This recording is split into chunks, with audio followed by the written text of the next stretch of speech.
पिछले 5 साल से 2010 में मैं बिहार आया। पहले भी राजनीतिक संगठनों के लिए मैं आया था, विद्यार्थी संगठन के लिए मैं आया था, लेकिन प्रत्यक्ष राजनीतिक कार्यकर्ता के नाते बिहार में मैं पिछले 5 साल से जुड़ा हूं। मित्रों, मैं इस 5 साल को अपना जिंदगी की सबसे सौभाग्यशाली हिस्सा मानता हूं। अगर मैं बिहार ना आता, देश की राजनीति मेरे समझ ना होती। ऐसे पिछले बिहार की विधानसभा की चुनाव में मैंने काम किया, पिछले लोकसभा की चुनाव में मैंने काम किया और बिहार की अभी होने वाले विधानसभा के चुनाव में भी मैं काम करने वाला हूं। और अच्छी हुई आज प्रदेश की मुख्यमंत्री इस डायलॉग को शुरू किए। चैनल की योजना से मेरे को उनके बाद बोलना था, लेकिन थोड़ा टाइम की जब स्प्रेड हुई, संजोग सुशील मोदी जी आ ही गए थे। प्रजातंत्र की यही तकाजा होती है कि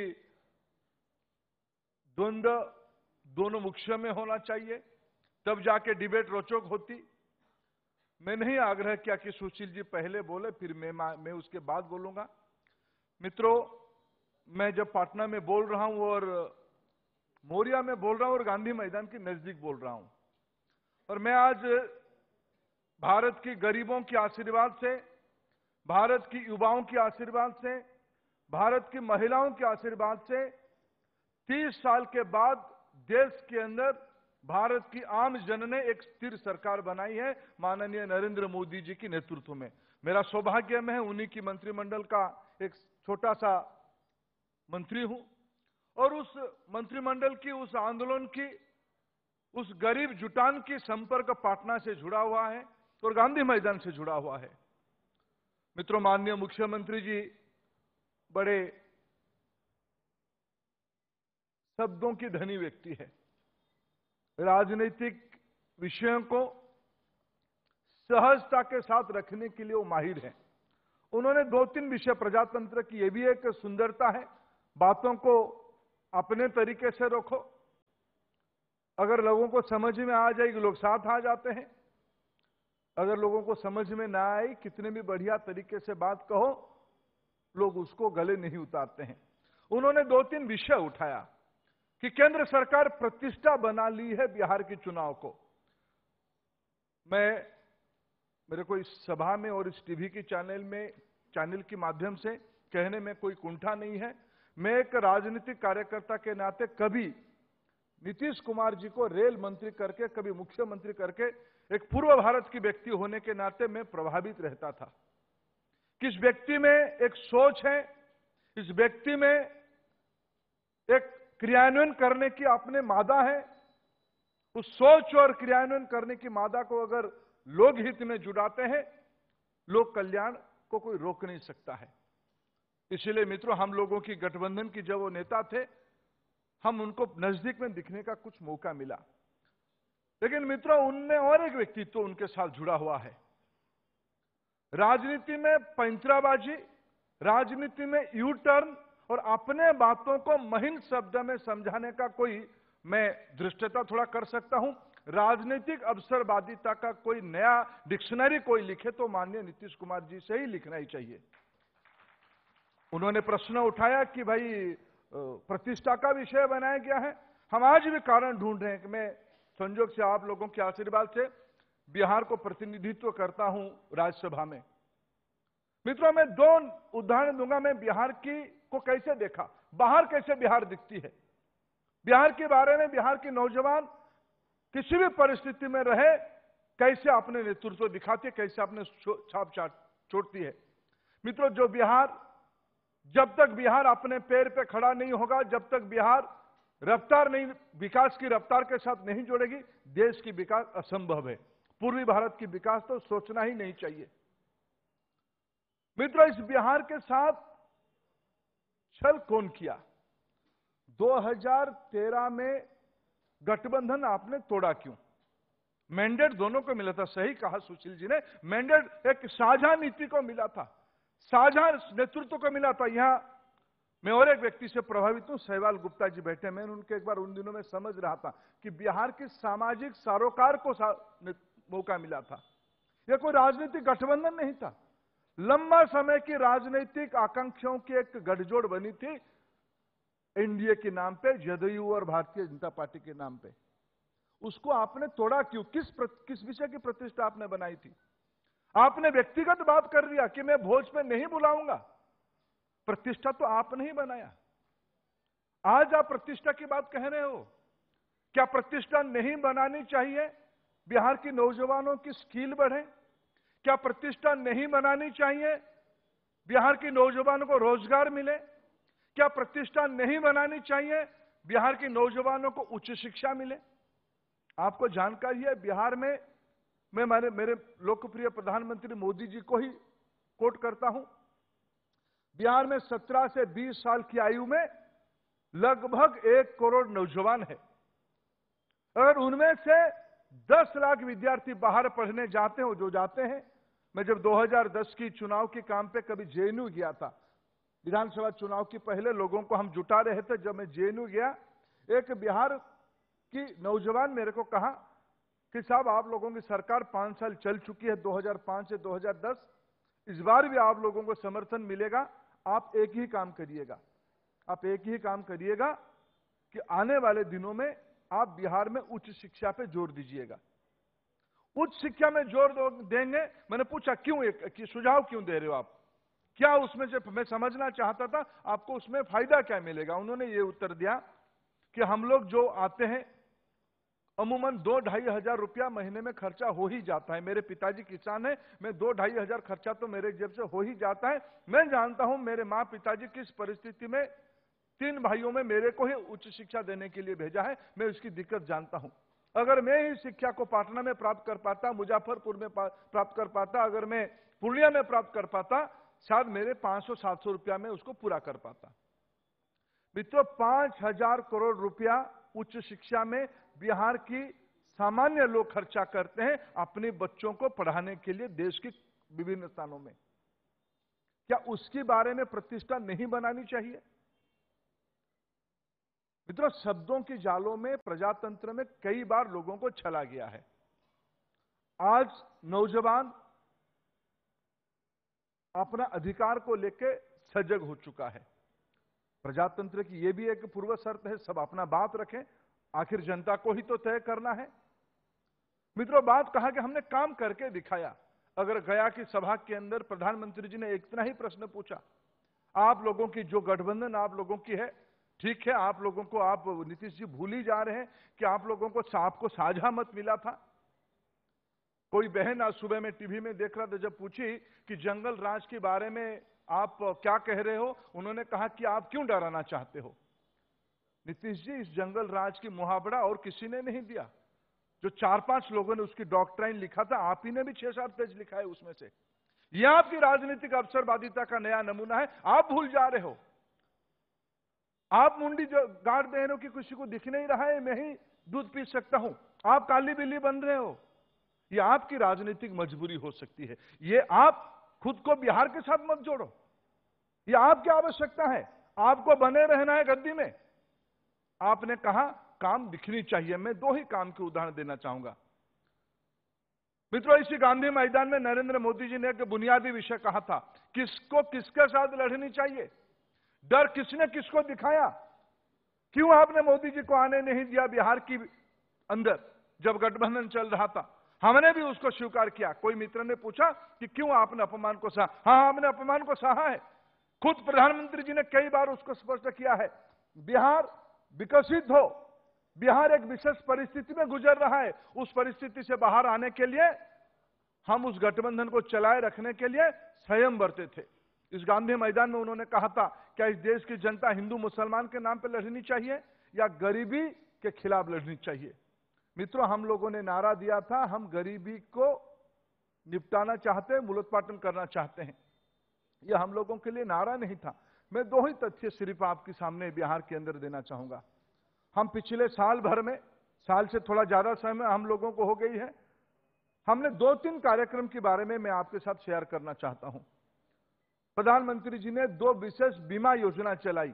इस देश में 69 साल के अंदर कई प्रधानमंत्री आए हैं, लेकिन पहला प्रधानमंत्री जिन्होंने योजना बनाई कि महीने में 1 रुपया, साल में 12 रुपया अगर कोई जमा करता है, साल के अंदर कोई व्यक्ति को एक्सीडेंट की सामना करना पड़ता है, अकस्मात मृत्यु होती है तो उसको 2 लाख रुपया की मुआवजा मिलेगी, इंश्योरेंस मिलेगी। दिन में 90 पैसा, साल में 330 रुपया अगर कोई व्यक्ति, सामान्य व्यक्ति जमा करता है, उसकी स्वाभाविक मृत्यु होने से 2 लाख रुपया की बीमा मिलेगी। मित्रों, अगर दोनों बीमा कोई करता है 350 रुपया देता है, यानी दिन में 1 रुपया भी नहीं, ऐसे 350 रुपया जमा करता है तो स्वाभाविक या अकस्मात मृत्यु इन दिनों में होती है तो 4 लाख रुपया की उसको मुआवजा मिलेगी। मित्रों, प्रधानमंत्री जी की इस गरीब हितैषी कार्यक्रम पे मैं आज आंकड़ा देना चाहता हूं। लगभग देश की 13 करोड़ लोगों ने, गरीबों ने इस कार्यक्रम पे जुड़ा है। गरीबों के लिए बहुत कार्यक्रम पहले हुई है, गरीबी हटाओ की बहुत नारा पहले से लगाई गई है, लेकिन गरीबी मित्रों अभी अभी पिछले सरकार ने रघुराजन रमन कमेटी बना के जब आंकड़ा निकाली तो उड़ीसा और बिहार सबसे नीचे पायदाना में 1 और 2 आके निकले। पहले तो बहुत योजना बनी थी। मित्रों, गरीब के घर में दिक्कत क्या होता है, जो गरीबी निभाए वो जानता है। नौजवानी के बारे में सब बात कहते हैं। मैं पिछले दिनों में खाड़ी के देशों में कहीं एक एयरपोर्ट में प्लेन पकड़ने के लिए एरो ब्रिज में आखिर प्लेन को अंदर जाने तक पहुंच रहा था। एक लड़का एक व्हील चेयर में एक माता को लेकर अंदर जा रही थी। प्लेन में जैसे जाने के लिए सब थोड़ा अब आगे चले जाते, अफरा तफरी होती है। एक लड़का सबको थोड़ा चढ़े गले पे कह रहा था, लाइन पे आइए। इंग्लिश में कह रहा था, कम इन क्यू। उसकी लहजे से मेरे को लग रहा था ये तो भारतीय ही होगा। थोड़ा मैं पीछे रह के उसकी पीठ में हाथ रखा, बाबू कहां के हो आप, मैंने हिंदी में पूछा। तो फिर तुरंत मेरे को सेकंड भर में उन्होंने उत्तर दिया कि मैं भारत से हूं। मैं ऐसे उसकी लहजे से जब मैं पूछा कि बिहार के हो क्या, हाँ मैं बिहार का हूं। कहां के हो, मैं छपरा का हूं। कब से यहां काम कर रहे हो, 15 दिन हुआ आया हूं। मेरे मन में बिहार की दर्शन हुआ मित्रों, बिहार के नौजवान की दर्शन हुई। दुबई की एयरपोर्ट में, इतने बड़े एयरपोर्ट में सामान्य काम कर रहा है, स्ट्रेचर में प्लेन पे चढ़ा रहे हैं लोगों को, लेकिन अव्यवस्था दिखती है तो उसमें नेतृत्व देता है। क्या मित्रों, उस नौजवान को बिहार के अंदर रोजगार की मौका नहीं मिलनी चाहिए? वो जाएगा खाड़ी के देशों में मजदूरी करने के लिए? क्या जिन लोगों ने अब तक शासन चलाई, मैंने शब्द, कोई भी नेता कुछ बोलता है तो शब्द में जो बोलता है मर्यादा में अच्छा तो सुनता है, लेकिन मित्रों नतीजा क्या है मैं पूछना चाहता हूं। मैं एक नौजवान को दिखा था जेएनयू के अंदर 5 साल पहले, एक नौजवान को 6 महीना पहले मैंने दुबई के एयरपोर्ट में देखा। मेरे को बिहार की, मैं थोड़ा ऑब्जेक्टिवली भी सोच पाता हूं, मैं बिहार से जन्मा नहीं हूं लेकिन बिहार से राजनीति में जुड़ा हूं अभी। क्या बिहार की संभावनाएं हैं? क्या मित्रों जिनके हाथ में व्यवस्था है उनको ऐसे नौजवानों को पढ़ने में या रोजगार दिलाने की व्यवस्था नहीं करनी चाहिए? प्रधानमंत्री जी ने योजना बनाई है, मुद्रा योजना बनेगी। बिना गारंटी के, बिना बंधक के 10-11% लोन इंटरेस्ट रेट पे 50,000 तक ऋण, 50,000 से 5 लाख तक एक कैटेगरी का ऋण और 5 लाख से 10 लाख तक का एक कैटेगरी का ऋण। मुद्रा योजना में पिछले दिनों में 55,000 करोड़ रुपया की इस प्रकार की विभिन्न सरकारी योजना में लोन दिया जाता था। कई शर्त रखा जाता था, कई मार्जिन रखा जाता था, कई बंधक रखा जाता था। मित्रों बैंक में सामान्य ठेले वाला, रिक्शा वाला, चाय वाला बैंक की दरवाजा नहीं पहुंच पाता था। कौन इतने 4 कागज बनाए, कौन इतना उत्तर दिए, ना जाना अच्छा है साहूकार के पास चले जाए। 1 रुपया भले कौन बैंक से ऋण मिलता है, बैंक साहूकार के पास बिना पूछे 2 रुपया की, 3 रुपया की सूद में ऋण मिलता था। मित्रों मजदूर, अपने छोटे व्यवसायी जो इस देश में लगभग 8 करोड़ है, जो लगभग 25 करोड़ लोगों की अन्न संस्थान की चिंता करते हैं, ऐसे लोग अपनी मेहनत मजदूरी बंधक रख देते थे साहूकार महाजन के पास। क्या मित्रों ये बंद नहीं होनी चाहिए? इसलिए प्रधानमंत्री जी ने मुद्रा योजना चलाई। लोग प्रश्न करते हैं कि भाई काम दिखनी चाहिए, प्रतिष्ठा नहीं बनानी चाहिए। कौन प्रतिष्ठा बनाया, कौन काम नहीं किया? बिहार के अंदर पिछले 4 महीने में मैं आंकड़ा अभी दे रहा हूं, लगभग 3 लाख इस प्रकार के लोगों को 1500 करोड़ रुपया के ऋण मुद्रा योजना में अभी तक भारत सरकार ने दे दिया है। जो नौजवान जो रिक्शा चलाता है, जो रेडी पटरी में जुड़ा हुआ है, जो सब्जी बेचता है, जो गांव में दुकान चलाता है, जो किराना की दुकान चलाता है, ऐसे वर्गों को जो अपना परिवार चलाने के साथ 10 परिवारों को चलाता है, ऐसे लोगों को आज भारत सरकार प्राथमिकता देकर ऋण दे रही है। मित्रों, आज समय आई है, प्रजातंत्र में सारे लोग अपनी बात रखेंगे। यही प्रजातंत्र की ब्यूटी है, यही प्रजातंत्र की तकाजा है। लेकिन आखिर इस सारा विषय को निर्णय करने का फैसला जनता के पास है। आपने हमको भी मौका दिया अपनी बातों को रखने के लिए। मित्रों, मैं मानता हूं बिहार की, मैं सुबह कुछ मित्रों को कह रहा था, मैं अगर बिहार की नतीजों को पिछले 3 दशक से कभी समीक्षा करता हूं, जब से मेरे राजनीतिक ज्ञान आई है, मैं एक बिहार में राजनीतिक निर्णय में एक निर्णायकता दिखता हूं, डिसाइसिवनेस बिहार के चुनाव के नतीजे से दिखता हूं। 90 दशक के नतीजे हो, शायद मेरे विचार को और मेरे को उस नतीजा निराश किया था। व्यक्तिगत रूप में मैं उसमें से शायद सहमत ना हूं, लेकिन मैं उसको अगर सामाजिक पृष्ठभूमि कभी समीक्षा करता हूं, या 2014 की लोकसभा चुनाव तक जिस जिस मुद्दे पर आज बिहार वितर्क कर रहा है, सबकी उत्तर बिहार की जनता ने 2014 की लोकसभा में दिया है। सारा विषय के उत्तर दिया है। मैं पूरा चुनाव को 90 दशक से लेकर अगर 2014 इस 25 साल की चुनाव के नतीजों को, विधानसभा और लोकसभाओं को देखता हूं, बिहार के अंदर मेरा पहले से ही विश्वास है, आज भी विश्वास है और आने वाले दिनों में रहेगा। बिहार के फैसला निर्णायक होगा और देश की राजनीति को दिशा देने वाली होगी। जो बिहार आज निर्णय करता है, देश काल उसको फॉलो करता है। इस बार की बिहार की विधानसभा के चुनाव की नतीजा मैं पुनः बधाई देता हूं नेटवर्क 18 को। उन्होंने इस डायलॉग को, प्रजातंत्र की उनकी जो भूमिका है, वितर्क को आगे ले जाने का उन्होंने लिया है, वो बधाई के पात्र है। इस डायलॉग में जो लोग प्रजातंत्र के पुजारी के नाते आए, वो भी बधाई के पात्र हैं। और आप लोगों ने हमें मौका दिया, आपको आभार प्रकट करता हूं। धन्यवाद।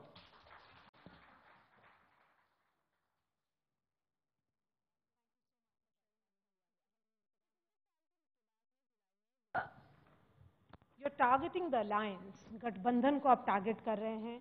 Do you feel that in case if you question Nitish Kumar directly, then you would also be discrediting your own tenure because of a significant part of Nitish Kumar's tenure, BJP was a part of it? मैं ऐसे नहीं, मारिया जी, मैं ऐसे नहीं सोचता हूं कि हमने उस 7 साल की गठबंधन को कभी डिसोन नहीं किया। और मैं मानता हूं वो एक राजनीतिक गठबंधन नहीं था, इसलिए बार बार हम उस विषय से छूटते नहीं है, हम उसको ओन करते हैं, उसको उत्तर भी देते हैं। वो गठबंधन बिहार की जनता ने एक सामाजिक गठबंधन को स्वीकृति दिया था। कुछ लोगों की मोह में है, कुछ लोग थोड़ा मेगलेमोनिया दुनिया में रहते हैं। इस देश में कभी एक देवकांत बरुआ सिंड्रोम एक विषय को कहा जाता है। कुछ लोग इस देश में एक डायलॉग दिए थे, India is Indira, Indira is India. उस सिंड्रोम में भारत में कुछ राजनीतिक नेता, कुछ राजनीतिक परिस्थिति खुद को जोड़ देते हैं। मैं ही बिहार हूं, इसलिए जो जनादेश मिला था मेरा ही मिला था, वो कोई सामाजिक सरोकार को नहीं मिला था। कुछ लोगों की गलतफहमी में रहते, इसलिए बीजेपी कोई भ्रम में नहीं है, या हम किसी को डिस्क्रेडिट करना नहीं चाहते हैं। हम अपना विषय को पुरजोर रख रहे हैं, जनता को तय करना है। तो हम सवाल अब जनता से लेंगे। शहबाज जी, माइक इज कमिंग। मैडम, एक सवाल। अभी आपका क्या परिकल्पना है अगर आपका गठबंधन यहाँ जीता बिहार में? देखिए, मेरे नेता सुशील मोदी जी ने हमारी गठबंधन की कल्पना के बारे में यही अपील किया। मैं उस विषय को आगे जाना चाहता था कि आज देश में एक गतिमान सरकार बनी है। शहबाज जी, आप समाज शास्त्र के बड़े विद्वान व्यक्ति हो। 1984 के बाद अगर थोड़ा और माइन्यूटली देखा जाए, 77 में तानाशाह के खिलाफ वोट हुई थी, 80 में एक नकारात्मक वोट हुई कि एक ग्रुप फेल हो गया, दूसरे ग्रुप को जिताओ। 84 में एक इमोशनल वोट हुई। अगर सही मायने में कहें, 40-45 साल के बाद एक आशा के ऊपर वोट हुई पिछले बार प्रधानमंत्री नरेंद्र मोदी जी के नेतृत्व पे। हम उस नेतृत्व को, उस अच्छे कामों को बिहार के अंदर भी कंटिन्यू करना चाहते हैं। और मेरे प्रधानमंत्री की स्पष्ट कल्पना है, जब तक भारत की पूर्वी हिस्सा विकसित नहीं होता है, इस देश को समूचा विकसित कहना गलत होगा। और पूर्वी भारत में एपिक सेंटर है बिहार। बिहार में मोदी जी की विजन की सरकार हो, बिहार के अंदर गांव-गांव तक विकास पहुंचे, विकास के सही अर्थ पहुंचे, शब्दावली में विकास को सीमित ना किया जाए, यही हमारी एजेंडा, यही हमारी कल्पना है बिहार के लिए। सैफ आलम, मैं दरभंगा से आया हूं। एक क्वेश्चन, आपने अभी 13 करोड़ अकाउंट्स जनधन योजना में खोलने की बात कही, उसमें 75% ऐसे अकाउंट्स हैं जिसमें अभी कोई ट्रांजैक्शन नहीं हो रहा है, 30% ऐसे अकाउंट है जो क्लोज कर दिए गए। दूसरा, आप हेल्थ का 12 रुपये पर मंथ बिहार में जो जमा करने वाले हैं, उसमें लगभग 90% लोगों ने अपना वो पैसा अभी जमा नहीं किया है। तो केंद्र सरकार ऐसे लोगों के लिए क्या करने जा रही है, और 15 लाख रुपए के लालच में जिन लोगों ने अकाउंट खोला था, वो कब तक आपकी पार्टी दे रही है? मैं ये सवाल आपसे पूछना चाहता हूं। एक तो मेरे मित्र स्वाभाविक राजनीतिक प्रतिद्वंदी होंगे, उनकी लहजे पे थोड़ा तीखापन तो रहना स्वाभाविक है, इतना तो प्रजातंत्र में स्वीकार करूंगा ही। लेकिन थोड़ा प्रश्न, मेरा विषय को थोड़ा समझ लेते हैं। आप समझे ही नहीं, आप पूर्वाग्रह जो ठोकना है ठोक दिए, उसको भी मैं स्वीकार करता हूं। मैंने जनधन अकाउंट नहीं कहा, उसकी हिसाब दे सकता हूं मैंने कहा बीमा योजना, 12 रुपया साल में रखने से, रोज 90 पैसा रखने से, जो 2 स्कीम हमने प्रधानमंत्री जीवन सुरक्षा योजना, प्रधानमंत्री बीमा योजना, उसी में से लोगों ने जनधन अकाउंट में, आपने 13 करोड़ जनधन अकाउंट कहा, 13 करोड़ नहीं है मित्र, 17 करोड़ बैंक अकाउंट खुल चुके हैं। अरे थोड़ा मैं, आपने प्रश्न आपका सुना, थोड़ा इतना उतावला क्यों हो रहे हैं? मेरे पूरा बात को सुन लीजिए। एक तो बीमा में 13 करोड़ लोग जुड़ चुके हैं, बाकी रहा जनधन अकाउंट में कितने लोग।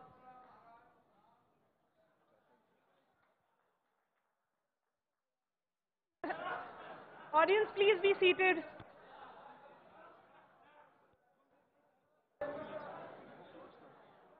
Please be seated.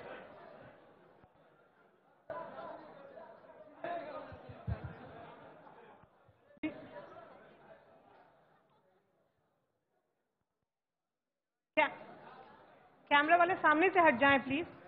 अभी धर्मेंद्र जी जवाब दे रहे हैं।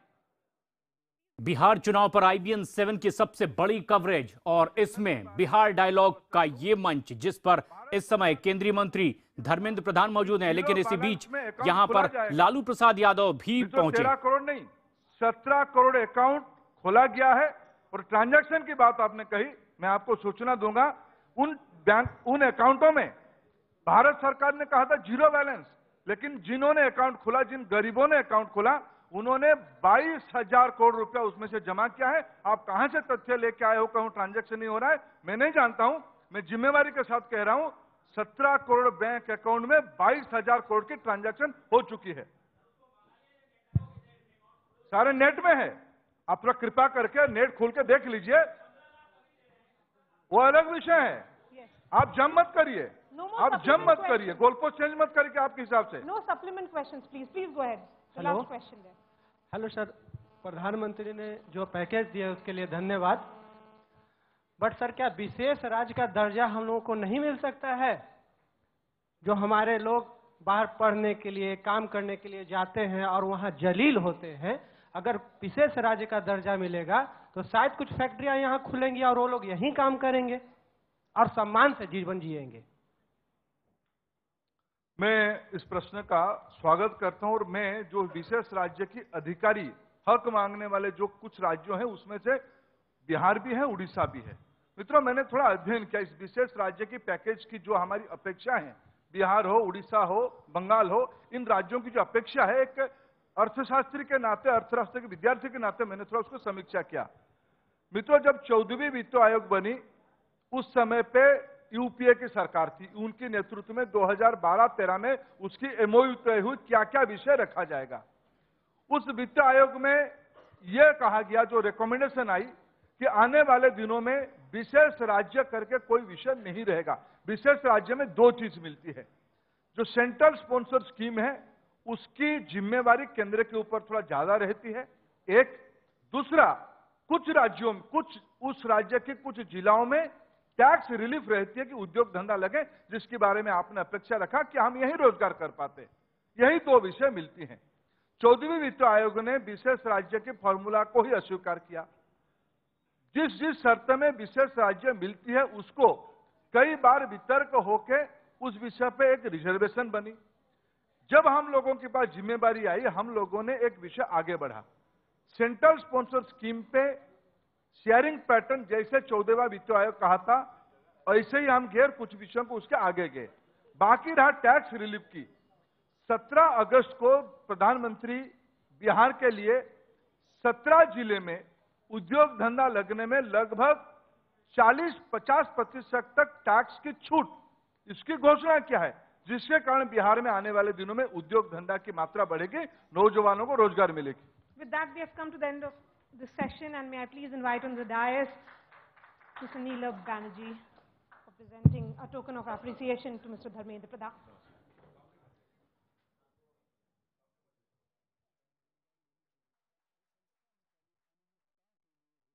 धर्मेंद्र जी, बहुत बहुत शुक्रिया, आपने सवाल लिए और अपने बहुत सारे विषयों पर आपने हमें बताया।